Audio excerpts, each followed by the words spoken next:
How's it going, everyone? Welcome back to another video. And boy, didn't think that I was gonna leave out this news, did you? I mean, we've got Reforge making such a stupid claim, and you thought I was gonna let it go? Oh no. But we do need a bit of back context for this, right? So we've got a little bit of back context and a bit of forward context as to why these ponies are so desperate for Xbox games.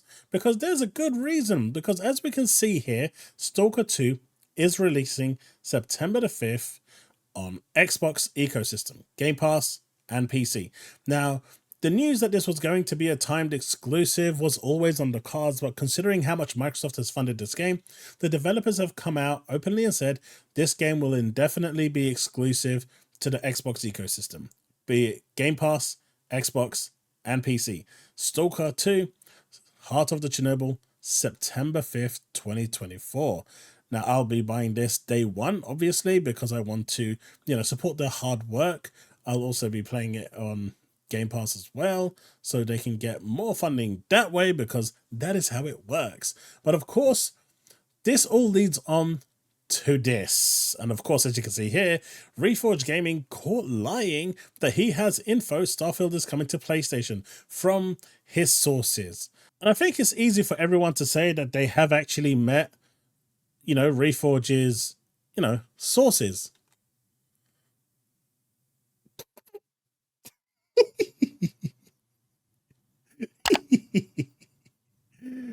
Yeah, there's his sources right there. But this is low even for Reforge Gaming, for shame. And so he gets absolutely obliterated. Now, before anyone comes out to me and says the dude that was, making comments about him has been fired, that was for making totally inappropriate comments about Reforge's past, which I'm not going to get into. But what he says here stands correct. He just decided to go overboard. But today we're talking about Starfield coming to PS5. This should be good, because now, apparently, if you listen to what he says, which I'm not going to play here, if you listen to what he says, Starfield is actually a good game. Starfield is no longer trash. Starfield is actually a fun game. It's no longer boring. All of these statements have now turned around because it's now potentially coming to PS5. Didn't we say originally that the reason why these people, these fake fans, are bashing this game is because it's not on their beloved plastic? We said this all along, and it's come full circle, and it is so true. You can't make this up. So you got Games Inquirer here saying it's not coming to PS5. I'm hearing differently. We'll see. And he's hearing it from his sources within his head. And so then we've got this one over here. You've not spoken to anyone. Execs didn't know who you were till I told them your name. So Reforge says, okay, never claimed I spoke to someone at the company. You don't seem to understand how this works. Thinking he's the only one with a business acumen or, with contacts or that actually knows how the industry works. Like, the level of hubris on this guy is, it's the ego on him is pretty strong. I had two different sources claim something to me. He had a devil on his left and a devil on his right. Those sources could be lying or misinformed. That doesn't make me a liar. It actually does make you a liar if you are reporting on false information without doing your due diligence to find out if there is any truth to the matter. If you're going on false information and fake information without actually turning around and saying that this could actually be incorrect or misleading, or the fact that the information I have is not credible, at the end of the day, you are part of the problem. In fact, he went as far as saying that these people are super credible and super reliable and that they haven't been wrong up until now. Therefore, he is actually corroborating their statement. Therefore, if it's not coming, he is a liar. There is no two ways about this. He is a clown. He is a liar. He is trying to deflect this, and he has tried that in the streams as well, from what I've seen. He is a liar. I've never claimed to have contacts at the company. If they're not sources at a company or have any knowledge of the game's development or future plans, which they evidently do not, then you're just spreading misinformation. That's just your opinion. Constantly claiming I'm a liar just because of text you got is misinformation and false. We aren't claiming and it's not our opinion. An actual source at Bethesda has said you're lying, spreading something as fact when you have no evidence to back it up and no legitimate sources is you spreading misinformation. Of course, every PlayStation fan right now wants all the Xbox games because, quite frankly, the lineup of PlayStation games is pretty dire, it's pretty weak, and the fact that they're begging on their hands and knees in their stables going, I want those games, please. Well, you got Reforge here saying, you don't seem to understand how this industry works, which is sort of embarrassing for an alleged news site. I mean, he's apparently supposed to be the professional here who has sources where they're coming from his brain. I reported what sources told me as fact. He reported them as fact, right? Because that's what he said in his stream.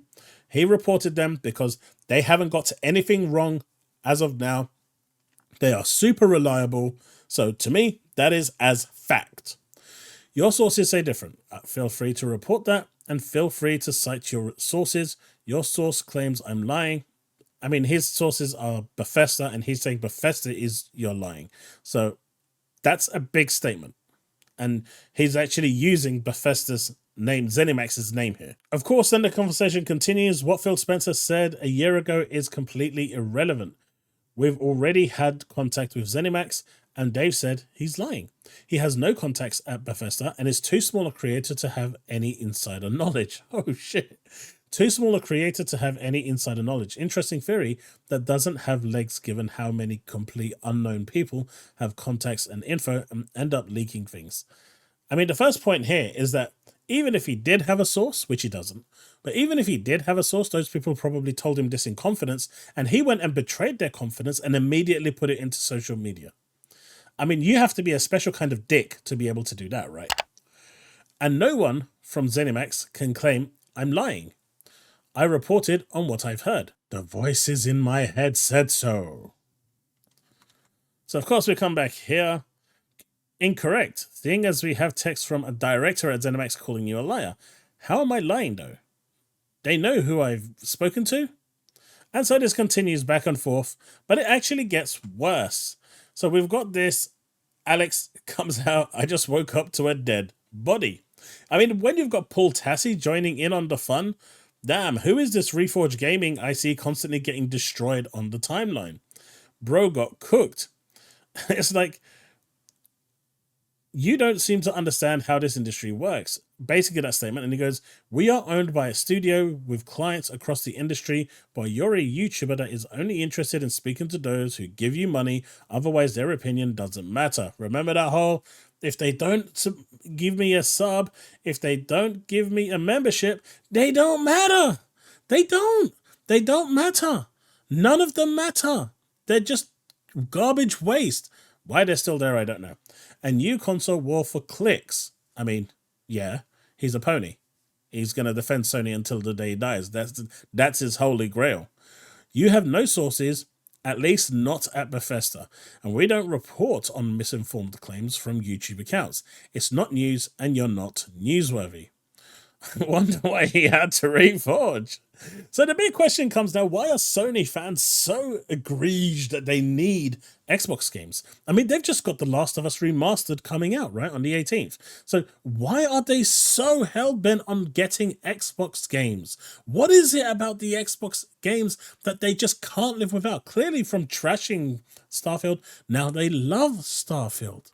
What J-Dub is trying to say here is what Tim Stewart said in a investors meeting, and that already got overruled and denied by the CEO, Phil Spencer. So all of this is because they just cannot. I mean, J-Dub got completely bodied here. Reforge is getting bodied here. He's trying to turn this into a positive by trying to shrug it off. But my dude is a true clown. But we finally found out why they are so desperate for those Xbox games. And, you know, it actually makes sense. It does. It really does. Because it's now clear why they're so desperate. PlayStation is really out here trying to see how far they can go with these suckers.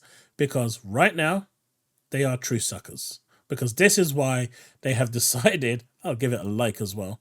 This is why they have decided that they really need those Xbox games because it ain't happening. Whatever Naughty Dog is doing, whatever prestige they had, has quickly diminished, especially after the colossal failure of the PC port of The Last of Us 1, and now this, and the loss of factions. I can understand why they're so desperate for Xbox games, but just listen to this. PS4 version was updated with support for PS5 hardware, enabling PS5s to run the game at 1440p at 60 frames per second. This new remastered PS5 release seems to promise more, so what's up with the rendering here? The basic visual setup is very familiar, at least by default. We're getting a 1440p 60 experience in the default performance mode, just like the earlier patched code. There's no signs of DRS or upsampling here as far as I can tell. Side-by-sides suggest that the two versions are a match in terms of basic image quality, with a similar, slightly soft resolve. If you look closely, you can spot some aliasing here and there, but for the most part the two releases seem perfectly fine, especially when seen from a typical TV viewing distance. I beg your pardon? Ellie looks identical across the two versions. Overall, these two releases of The Last of Us Part 2 look fairly similar. Naughty Dog has definitely tweaked and touched up some aspects of the game's visual presentation here and there, but players shouldn't go in expecting a broad visual uplift relative to the patched PS4 code that we've had for the past 2.5 years. Ooh.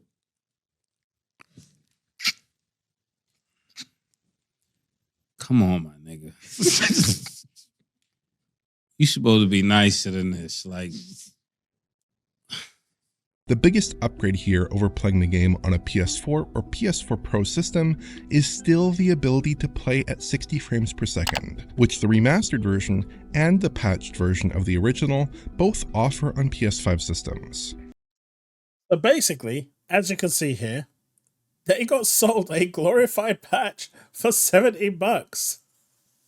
Now I know there is a $10 upgrade fee for this, for those that don't have it. And there is literally no reason for this to exist, right? Absolutely none. There is none. There is literally no reason for this to exist. They could have just left the remaster version as it is, because they basically got the patch that they did for the PS4 version, or they got the remastered version, essentially, and said, right, we're just going to put that onto, we're just going to put it on PlayStation 5. Let's go. Let's go, buddy. And then ship it off. But it doesn't end there, does it? It doesn't end there. Because, you know, their need for Xbox games, like they've been begging now for Starfield, they've been begging for Halo, they've been begging for Gears. It doesn't end there. It ends here. Tilu Remastered has been called no remaster, and people are calling out Naughty Dog for making no graphical updates and being riddled with bugs. We've gotten used to PlayStation Studios releasing games too early, and now they've been put on notice. And as you can see here from Inverse, ultimately, The Last of Us Part 2 Remastered is functionally the same game. With a few new features and some developer commentary, it feels like an attempt to capitalize on the success of the HBO series to entice a new audience to jump in. That is exactly what it is, and that was Jim Ryan's aim. 4 out of 10. The Last of Us Part 2 Remastered is not a remaster at all. At best, it has some new features that should have been free.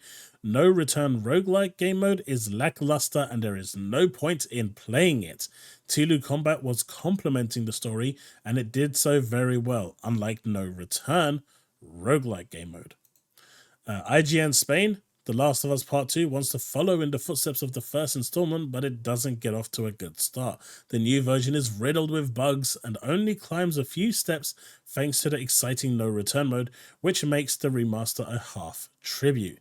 So as you can see, it's a pretty disappointing outing, and this over here outlines exactly why they are now begging for games like Starfield. It's clear why it's, Reforge is claiming for these, because he's clearly seen what's happening with the PlayStation games, and they have no games. They're just getting re-released versions of the games that they had from yesteryear, and my dude decided that today was the day he wanted to get bodied, grand slammed, leg dropped, drop kicked, clotheslined, and tombstoned all at the same time. All at the same time. It's so bad that Hulk Hogan decided to come out of retirement, come back just to give him his signature leg drop and finish him off once and for all. My dude got bodied. And when you got Paul Tassi coming out and talking about that shit, my God, that's when you know that you got wiped out. But you know what? I reckon, right? I reckon Reforge has another one in him. He's gonna come up with something special before too long. I reckon he's got another one in him. This ain't the last time we've seen these videos. He's got another one in him. I'm sure of it. Because he's sitting there now thinking, how can I one-up myself? And we'll be there waiting. But as you can see, this is the reason why they're begging and they're hoping games like Starfield, which for many is the game of the generation, for many it was their game of the year, for many it was just a game that they got lost in to explore around endless planets. This is the reason why he wants it now. And this is the reason why he's changed his tune from this game being utterly trash to now being actually good, because the voices in his head have told him it's coming to PlayStation 5. Now, where can I find those voices in my head? Oh, I also had a breaking news as well. And there is my breaking news. My sources claim God of War Ragnarok, and Returnal are all coming to Xbox. And unlike them, who can't cite their sources, I do. Trust me, bro. Remain legend.